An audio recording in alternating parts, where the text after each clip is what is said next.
सुंदर Pichai Google and Alphabet, Satya Nadella Microsoft, Laxman Narasimhan Starbucks, Parag Agrawal Twitter, Leena Nair Chanel, Amrapali Jain OnlyFans, Shantanu Narayen Adobe, Sanjay Mehrotra Micron, Sanjay Jha Motorola, Rajeev Suri Nokia, George Kurian NetApp, Revathi Advaithi Flex, Francis D'Souza Cognizant, Dinesh Paliwal Harman International, Anjali Sood Vimeo, Ajay Pal Singh Banga Microsoft, Arvind Krishna IBM, Jayshree Ullal Arista Network, Rangaram Raghuram विमेर।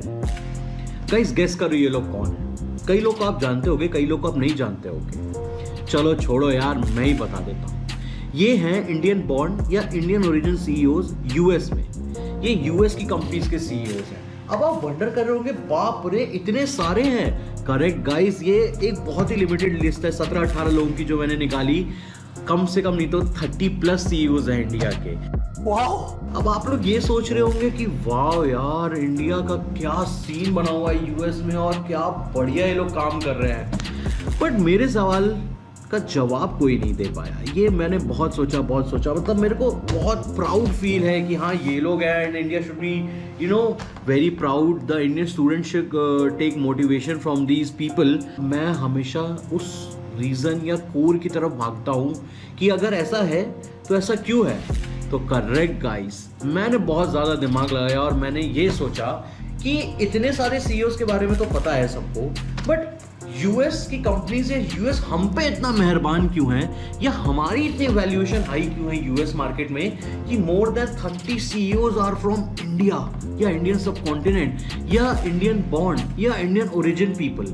तो आज हम लोग decode करेंगे कि why Indians are successful in US।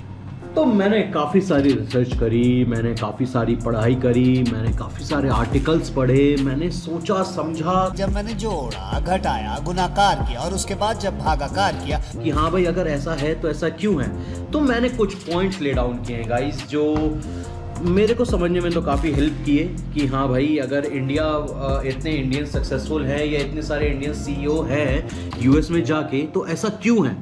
तो चलिए शुरू करते हैं। तो इसका अगर हम लोग फर्स्ट रीज़न देखें तो ये है कि अगर आप हमारे साइड से देखें साउथ एशिया से, तो इंडिया सेकंड नंबर पे है जो सबसे ज़्यादा स्टूडेंट्स भेजता है US अपार्ट चाइना के बाद। तो अगर आप इतने सारे स्टूडेंट्स भेज रहे हो तो उसमें से काफ़ी सारे तो सक्सेसफुल होने के चांसेस होते ही हैं। Obviously there are always failures, but उसमें से अगर ब्राइट माइंड्स आ रहे हैं इतने सारे तो उनमें से कोई ना कोई तो सक्सेसफुल हो ही जाएगा। अगर आप 100 भेज रहे हो तो 10 तो उसमें सक्सेसफुल हो ही जाएंगे, और उन 10 में से भी अगर 2-3 CEO बन गए तो वाह वाह क्या कहने। Reason number 2, colonial legacy. ये एक बहुत ही अंडररेटेड पॉइंट है बट वेरी वैलिड, क्योंकि इंडिया सब कॉन्टिनेंट जो रहा है वो एक बहुत ही कल्चरली डाइवर्स रहा है, बहुत ही इंग्लिश से यूज टू रहा है।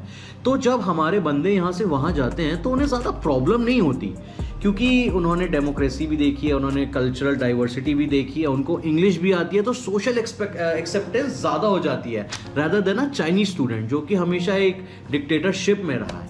तो ये भी एक बहुत बड़ा रीज़न है। रीज़न नंबर 3 गाइस, हम लोग बहुत ज़्यादा कॉम्पिटिटिव हैं। मतलब मेट्रो में हम लोग ट्रेन की सीट नहीं छोड़ते, अगर हमें कोई लड़की गाड़ी चलाते हुए दिख जाए तो हम उससे रेस लगाना नहीं भूलते।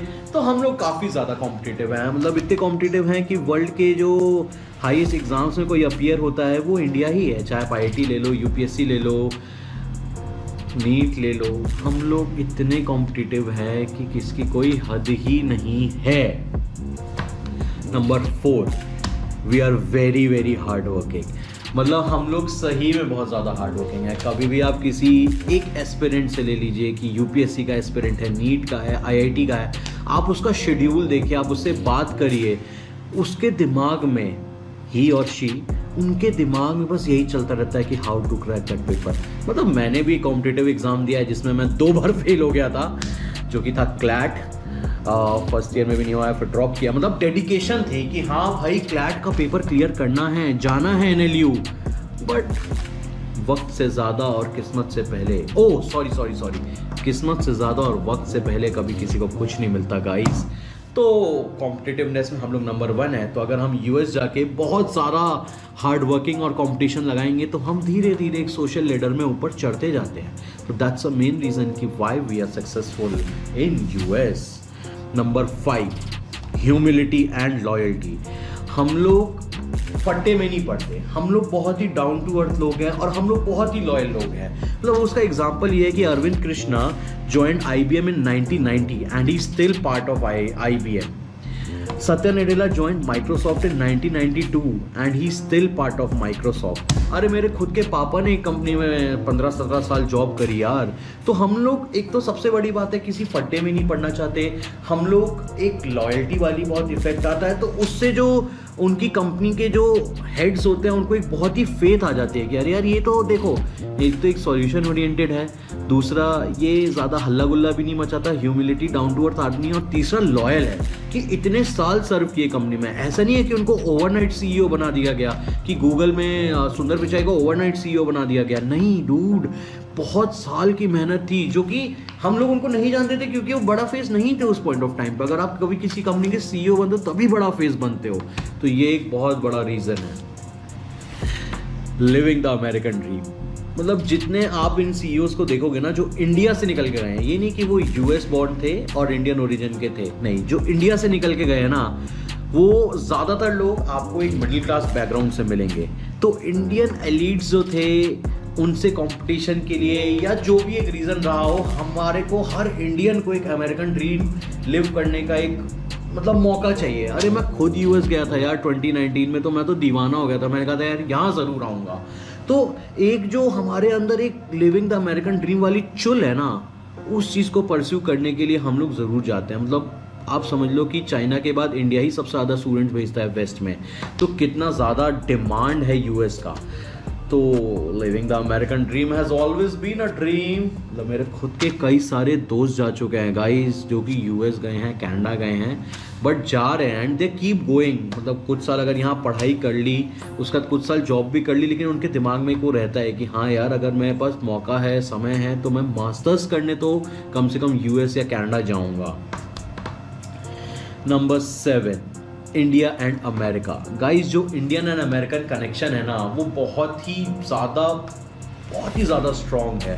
मतलब हम लोग 7 समंदर पार हैं, लेकिन तब भी हम लोग बहुत ही ज़्यादा यूनाइटेड है। क्यों? क्योंकि उसके कुछ रीजंस हैं।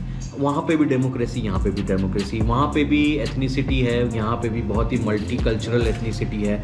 वहाँ पे भी हम लोग स्ट्राइव करते हैं टुवर्ड्स इक्वलिटी, यहाँ पे भी हम लोग स्ट्राइव करते हैं टुवर्ड्स इक्वलिटी। वहाँ भी सेक्युलर है, यहाँ भी सेक्युलर है। प्लस जो हमारे इंटरनेशनल लीडर्स हैं, जैसे हमारे पीएम हो गए, इनके प्रेसिडेंट हो गए, हमेशा एक बहुत ही अच्छी दोस्ती। मतलब डोनाल्ड ट्रंप इंडिया आया था और वो गुजराती में बोल के गया, बाइडन से मोदी मिलने जा रहा है और बाइडन उसके पीछे पीछे भाग रहा है। मतलब मोदी किसी के पीछे नहीं जा रहा, बाइडन पीछे पीछे आ रहा है कि अरे मोदी जी मोदी जी मोदी जी। तो मतलब एक जो कनेक्शन है ना, वो बहुत ही स्ट्रांग है। तो इससे क्या होता है ना कि आप जब सोशली एक्सेप्टेबल हो, आपकी लैंग्वेज कॉमन है, आप एक ऐसी एथनिसिटी से आ रहे हो या एक ऐसी कंट्री से आ रहे हो जो कि बहुत ही सिमिलर है कई सारे पैरामीटर्स में।